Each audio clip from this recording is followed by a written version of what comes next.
Жилийн өмнө John Doe гэж нууц нэрээр өөрийгөө нэрлсэн этгээд Панамын Mossack Fonseca хэмээх хуулийн фирмийн 2.6 терабайт мэдээлэл 11 сая 500 мянган баримт бичгийг Германы Süddeutsche Zeitung сонинд өгсөн байна.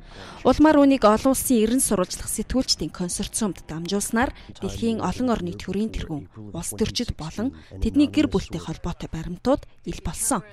Эдгээр баримтад Их Британийн ерөнхий сайд Дэвид Камерон, Хятад улсын дарга Си Цзиньпин, Орос Албаны улсын ерөнхийлөгч Владимир Путин, Исландын ерөнхий сайд Сигмундар Галлакс нарын зэрэг төрийн өндөр дээд албан тушаалтнуудын ойр дотныхон найз нөхөд хамаатан садны нэрс холбогдсон.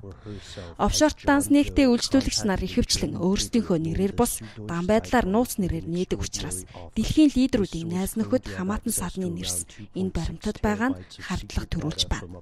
Улс төрчид улс орнуудын төрийн тэргүүд, ерөнхий сайд, парламентын гишүүд улс орныхоо татвар төлөгчдийн мөнгийг офшор бүсэд эргэлдүүлж ашиг хийх нь ёс зүйн талаас хэрхэвч байж болохгүй зүйл гэдгийг шинжээчид хэлдэг.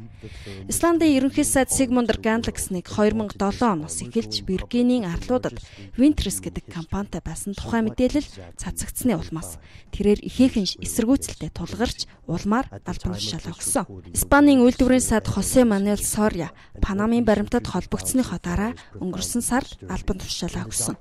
Цаашид ямар улсын хэн гэдэг эрхэм албан тушаалаас огцорч хариуцлага хүлээх вэ гэдг нь анхаарал татаж байна. Тэгвэл 5 дугаар сарын 9-ний шөнийн 3 цагт Панамын баримт бичгийг бүрэн хэмжээгээр нь буюу үлдсэн нууц мэдээллүүдийг бүгдийг нь олон нийтэд ил болгосон.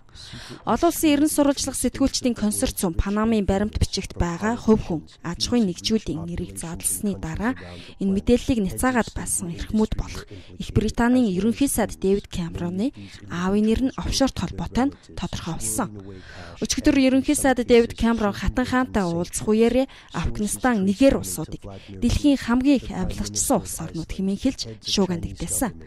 Лавг гарагт Лондон хотод авилгын эсрэг дээд хэмжээний уулзалт болох гэж байна. Гэхдээ энэхүү уулзалтад Британийн Виргинийн арлууд болон Панамын төлөөлөгчдийг ураагүй гэж их сурвалж онцолжээ.